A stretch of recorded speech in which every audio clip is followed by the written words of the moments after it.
का गावता रामानंद ऐसे निरेख जन मखना रे मेरा बदन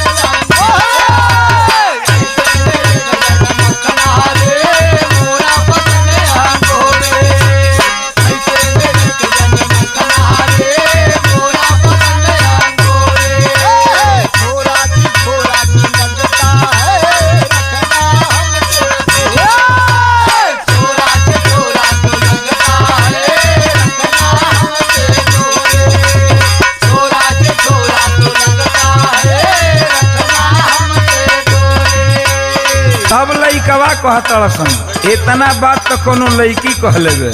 तब लइकवा जवाब देता का तेरी पतली कमर तेरी तिरछी नजर